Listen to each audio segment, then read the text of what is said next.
Welcome to the Colleague Experience podcast. In this episode, we're diving into bold insights, experimentation, and groundbreaking leadership strategies. Today, we're exploring the power of unlearning, how challenging, deeply ingrained beliefs can unlock new potential and transform both personal and professional landscapes. Get ready to rethink what's possible. Let's dive in. The concept of unlearning has become quite popular in recent years.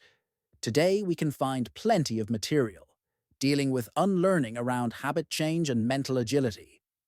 There's also fertile research on this topic in brain science that presents the neurological processes that occur when we try to change existing patterns. If this interests you, look for material on synaptic pruning. When we talk about unlearning, we mean everything that affects our actions, our opinions, and our decisions. Unlearning requires a generous measure of courage.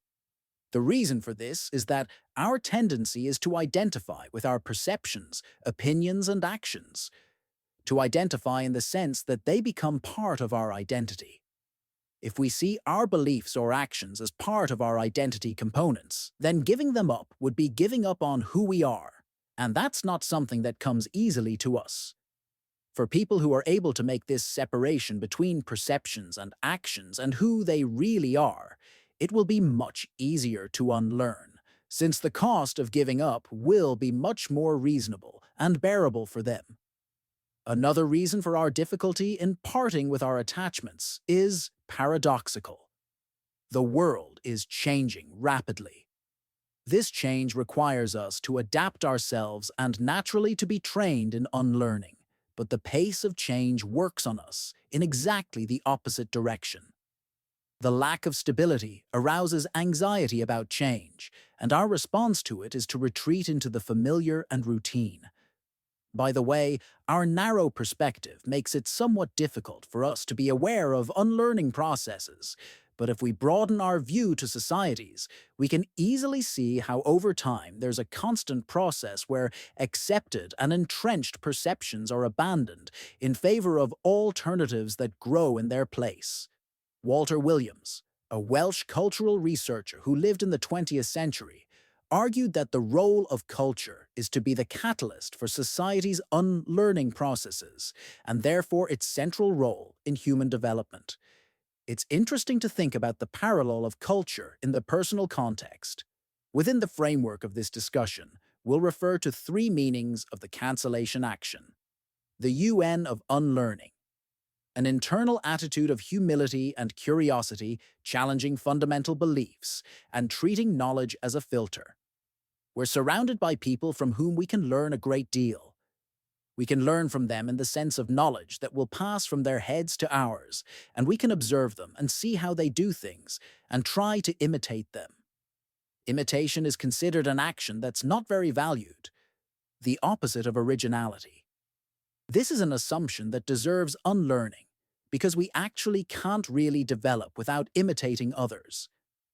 In order to learn from what surrounds us, we need to be in a position of curiosity and humility.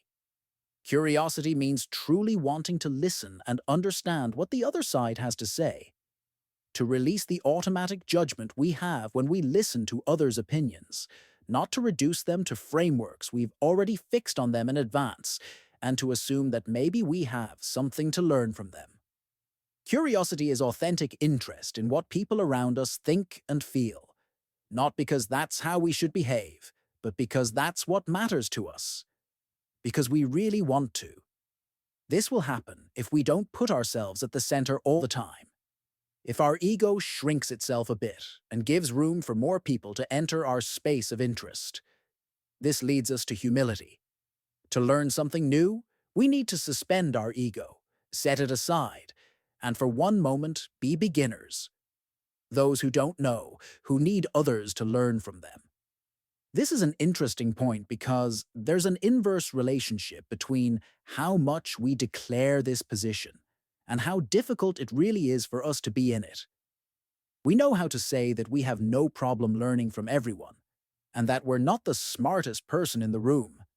But in reality, it's not really that easy for most of us to be in a position of dependence on others. Let us share an example from our consulting work. We worked with a software development team at a fintech startup that had been incredibly successful using waterfall methodology for their core banking platform. The team lead, who had 15 years of experience, genuinely believed that their structured, documentation-heavy approach was the only way to ensure reliability in financial software. When the company wanted to adopt agile practices to speed up feature development, he resisted strongly. Through our unlearning process, we helped him trace back his fundamental belief that financial software requires exhaustive upfront planning because mistakes cost millions. Once he recognized this underlying assumption and experimented with incremental delivery on non-critical features, he discovered that shorter feedback loops actually improved quality. The team's velocity increased by 40% within 3 months. Beneath every action we take, beneath every decision we make, and beneath every position we take lie basic fundamental assumptions through which we see the world. These are our beliefs about how the world works. These beliefs are the glasses through which we perceive reality. They're the filter through which new information comes or doesn't come to us. And they're not many.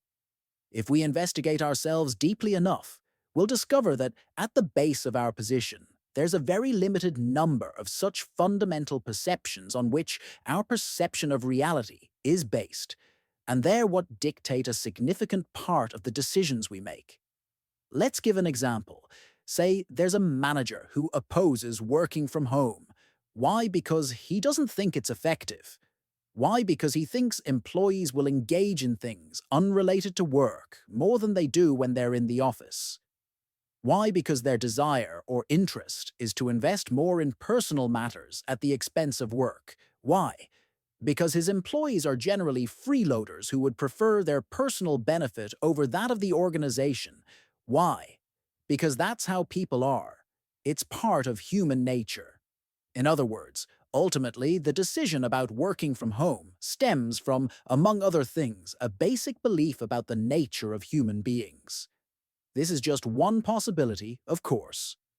There could be a manager who reaches the conclusion that he opposes working from home for completely different reasons and based on opposite beliefs. The way to perform the UN action of unlearning is through working on our deepest fundamental assumptions.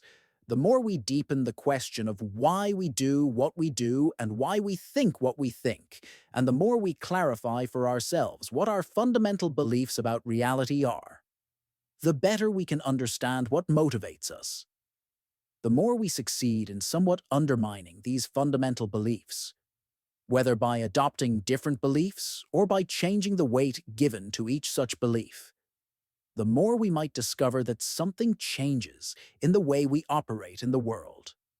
This process can be done on the individual, meaning on his or her beliefs about the world, but it can also be done on a team or on the entire organization. It's a bit more complex, but very rewarding. Here's another example from our experience. We worked with a biotech research team that had spent decades using traditional, high-throughput screening methods for drug discovery. Their fundamental belief was that you need to test thousands of compounds systematically to find viable drug candidates. When artificial intelligence tools became available that could predict molecular behavior, the senior researchers dismissed them as black box magic that couldn't replace rigorous experimental validation. Through unlearning sessions, we helped them examine this core assumption. They realized their belief stemmed from their training in an era when computational power was limited. Once they began integrating AI predictions with targeted experimental validation, their hit rate for promising compounds improved by 60%, and they reduced screening time from months to weeks. The knowledge we acquire throughout life obviously has very important value in shaping our role, both our formal role at work and our informal role in life. But this knowledge also functions as a kind of filter that surrounds us and filters the new knowledge we can learn. The denser our filter, the more it filters so that less new knowledge can flow in.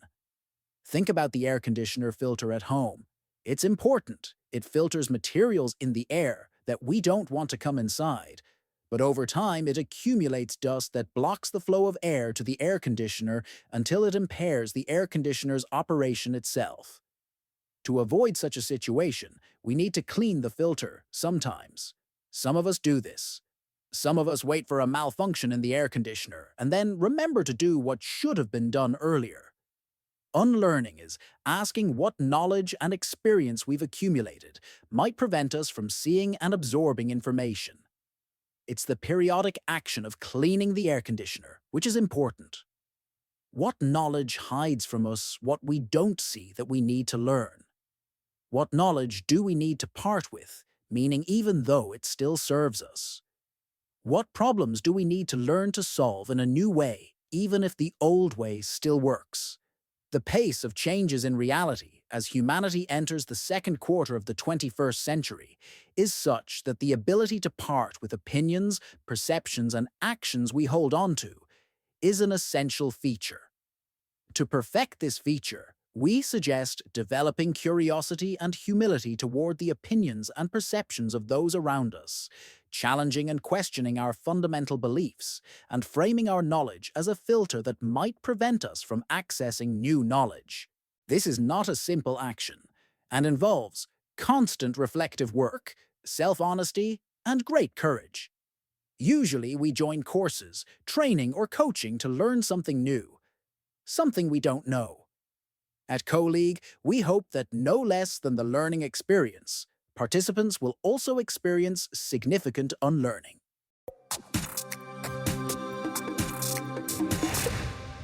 And that wraps up today's podcast, where we explored the power of unlearning and how it can transform our understanding and approach to personal and professional growth. Don't forget to like, subscribe, and share this episode with your friends and colleagues so they can also stay updated on the latest news and gain powerful insights. Stay tuned for more updates.